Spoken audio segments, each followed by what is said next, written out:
Hi friends, welcome to Sai cooking and fashion. ఈరోజు మసాలా షోర్వా ఎలా తయారు చేసుకోవాలో చూద్దాము. ముందుగా స్టవ్ వెలిగించుకొని ఒక ప్యాన్ పెట్టేసుకొని అది వేడైన తర్వాత ఎండు కొబ్బరి పల్లీలు 2 వేసేసుకొని స్టవ్ ఫ్లేమ్ సిమ్లో పెట్టేసుకొని దూరగా వేయించుకోవాలి. ఈ రెసిపీ వచ్చేసి మనకు చపాతీ, పుల్కా, పరోటా, పలావ్ అలాగే బిర్యానీ సైడ్ డిష్గా చాలా బాగుంటుంది.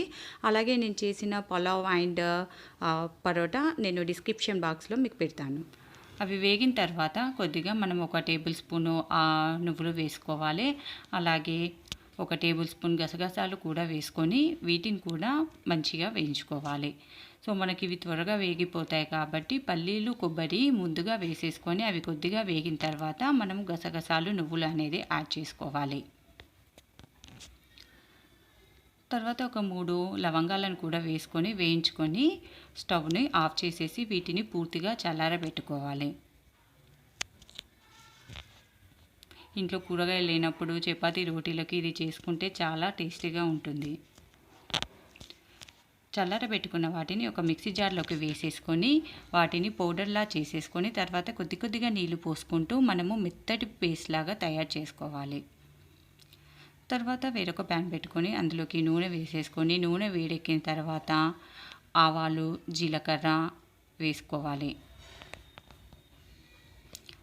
అవి కొద్దిగా వేగిన తర్వాత 2 పచ్చిమిరపకాయలు కూడా మధ్యలోకి కట్ చేసేసి వేసుకోవాలి. పచ్చిమిర్చి వేసిన తర్వాత సన్నగా తరిగి పెట్టుకున్న ఉల్లిపాయలను వేసుకోవాలి. ఈ ఉల్లిపాయలు అనేది మనకు కొంచెము గోల్డెన్ బ్రౌన్లోకి వచ్చిన తర్వాత అల్లం వెల్లుల్లి పేస్ట్ కూడా వేసేసుకొని అల్లం వెల్లుల్లి పేస్ట్ పచ్చివాసన పోయే వరకు వేయించుకోవాలి. సో ఈ ప్రాసెస్ అంతా మనకు పూర్తిగా స్టవ్ ఫ్లేమ్ వచ్చేసి సిమ్లోనే పెట్టి చేసుకోవాలి. తర్వాత రుచికి సరిపడా కారము, ఉప్పు, 1 స్పూన్ ధనియాల పొడి, 1/2 స్పూన్ జీలకర్ర పొడి, కొద్దిగా పసుపు వేసేసి వీటన్నిటిని నూనెలోకి బాగా కలిసేటట్టుగా మనము స్టవ్ ఫ్లేమ్ సిమ్లోనే పెట్టేసుకొని వేయించుకోవాలి. ఆ తర్వాత కొద్దిగా పుదీనా కూడా వేసుకుంటే ఫ్లేవర్ అనేది చాలా బాగుంటుంది. పుదీనా లేని వాళ్ళు స్కిప్ చేయొచ్చు. తర్వాత మనం ముందుగానే తయారు చేసి పెట్టుకున్న పల్లి, కొబ్బరి మిశ్రమాన్ని పేస్ట్ని మనము ఉల్లిపాయలు దాంట్లోకి వేసేసుకొని మసాలాలు అన్నిటికీ బాగా కలిసేటట్టుగా దీన్ని స్టవ్ ఫ్లేమ్ సిమ్లో పెట్టేసి వేయించుకోవాలి. ఇలా ఒక 2 నిమిషాలు వేగిన తర్వాత చింతపండు రసాన్ని వేసుకోవాలి. ఇది మరీ తిక్కుగా ఉండొద్దు, మనకు చాలా నీళ్ళలాగా తీసుకొని వేసుకోవాలి. పులుపు అనేది మీరు తినేదాన్ని బట్టి అడ్జస్ట్ చేసేసుకొని వేసుకోండి.